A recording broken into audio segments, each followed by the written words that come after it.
Perkenalkan, nama saya Dina Nigar Nahiza, saya mahasiswa Fakultas Hukum Universitas Bangka Belitung. Jadi di video kali ini saya akan menjelaskan tentang pembagian wilayah laut serta ruang udara berdasarkan UNCLOS atau United Nations Convention on the Law of the Sea atau Konvensi Hukum Laut PBB. So what is UNCLOS? UNCLOS is an international treaty known as the Constitution for Oceans. It stands for the United Nations Convention on the Law of the Sea. UNCLOS is vital in establishing the rule of law in the world's oceans and seas, as it defines the maritime zones and lays out the responsibilities of a given nation to its respective bodies of water. Pembagian wilayah laut dan ruang udara ini bertujuan untuk mengatur batas kedaulatan dan juga hak suatu negara terhadap wilayah lautnya, sekaligus juga untuk menjaga kepentingan internasional. Pembagian wilayah dimulai dari garis pangkal atau baseline. Bagi negara kepulauan seperti negara Indonesia, digunakan garis pangkal kepulauan. Garis pangkal kepulauan ini adalah garis lurus yang menghubungkan titik-titik terluar pulau. Semua pengukuran zona laut dihitung dari garis ini. Kita masuk ke wilayah zona lautnya, yaitu pertama ada perairan kepulauan atau archipelagic water. Wilayah ini mencakup seluruh perairan yang berada di dalam garis pangkal kepulauan. Dalam zona ini, negara memiliki kedaulatan penuh sebagaimana di wilayah daratan, yang artinya negara berhak sepenuhnya mengatur pemanfaatan perairan, sumber daya, lalu lintas kapal, serta ruang udara di atasnya. Jadi, semua teluk, selat, dan perairan di antara pulau dianggap sebagai bagian dari wilayah internal negara.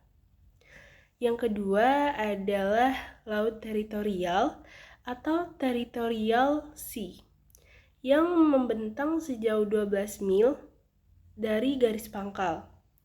Di zona ini, negara tetap memiliki kedaulatan penuh atas air laut, dasar laut, tanah di bawahnya, dan juga ruang udara di atasnya.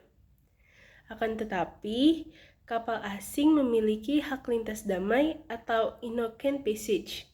Jadi, Innocent Passage ini adalah hak lintas secara terus-menerus dan cepat tanpa mengganggu keamanan, ketertiban, serta kepentingan negara pantai.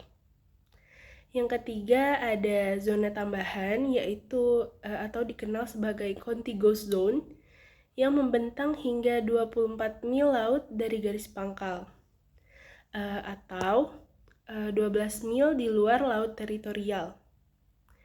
Pada wilayah ini, negara tidak memiliki kedaulatan penuh, akan tetapi negara memiliki kewenangan terbatas untuk melakukan pengawasan dan penegakan hukum tertentu. Pengawasan ini dilakukan bertujuan untuk mencegah dan menindak pelanggaran hukum yang berkaitan dengan bea cukai, imigrasi, fiskal, serta karantina. Yang keempat ada zona ekonomi eksklusif atau dikenal sebagai ZEE yang membentang hingga 200 mil laut dari garis pangkal. Di wilayah zona ini, negara tidak memiliki kedaulatan penuh, melainkan negara memiliki hak berdaulat atau sovereign rights khusus di bidang ekonomi.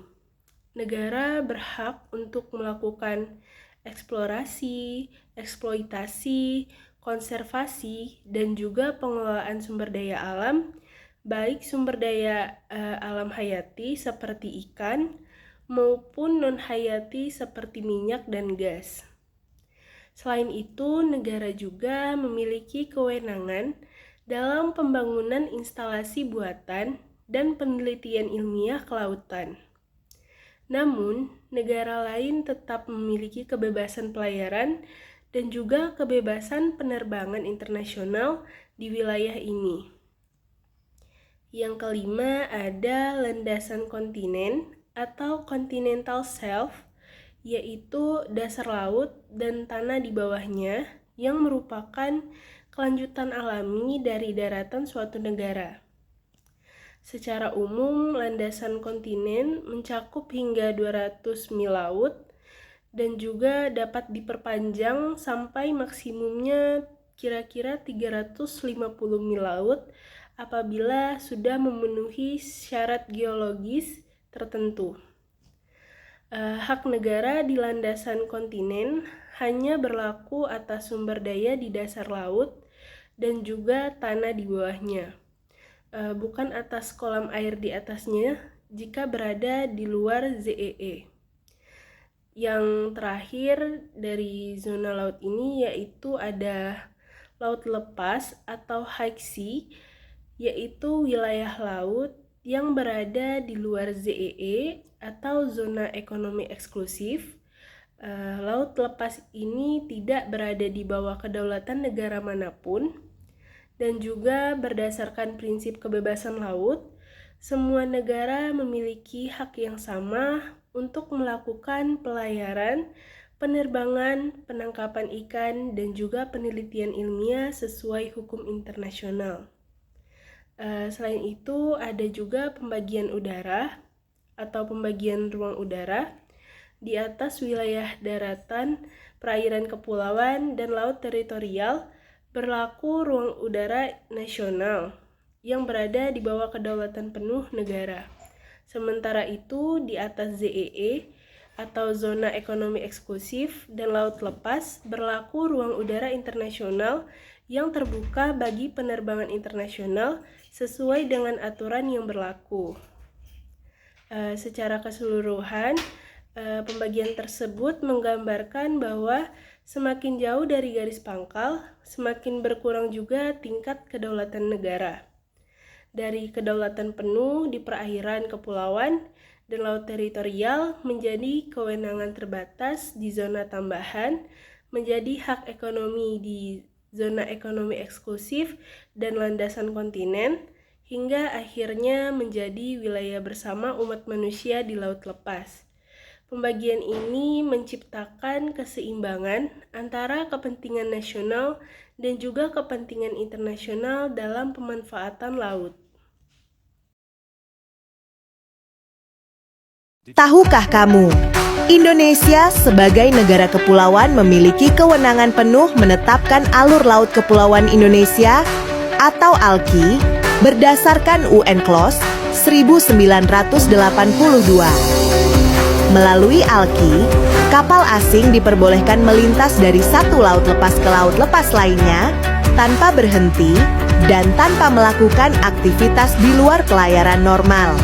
Selama melintas, kapal asing wajib mematuhi aturan navigasi, keselamatan pelayaran, serta larangan kegiatan militer, riset, perikanan, dan pencemaran. Bayangkan separuh jumlah kapal di dunia rutenya diatur oleh Indonesia. Sebelum perjanjian UNCLOS tahun 82, laut di antara pulau-pulau kita masih dianggap laut bebas. Kapal asing bisa lewat sesuka hati tanpa izin Indonesia. Jelas itu mengganggu kedaulatan kita. Karena itulah, tahun 57, lahirlah Deklarasi Juanda yang menegaskan laut antar pulau adalah satu kesatuan wilayah Indonesia. Dunia baru mengakuinya setelah UNCLOS 1982, dan sebagai hasilnya, kita diberi keistimewaan khusus. Hak untuk menetapkan alur laut kepulauan Indonesia atau ALKI. Kapal asing tetap boleh lewat, tapi harus di jalur yang kita tentukan dan di bawah pengawasan penuh militer Indonesia. Ada 3 jalur utama, ALKI 1 lewat Selat Malaka, Sunda, Natuna, ALKI 2 lewat Selat Lombok, Makassar, dan ALKI 3 lewat Laut Maluku, Arafura. Ketiganya adalah urat nadi perdagangan global yang menghubungkan Samudra Hindia dan Pasifik. Dan inilah yang bikin Indonesia istimewa. Hanya kita yang punya jalur internasional di bawah kedaulatan sendiri. Negara lain, bahkan Filipina yang juga negara kepulauan, cuma punya ZEE. Kalau mau, kita bisa saja membuat rute kapal asing muter-muter seperti ini dulu sebelum nyebrang ke samudra. Tapi tenang, kita tetap profesional menjaga stabilitas dunia. Karena tanpa Indonesia, perdagangan global bisa tersendat. Indonesia bukan cuma di tengah peta, tapi di tengah nadi kehidupan laut dunia.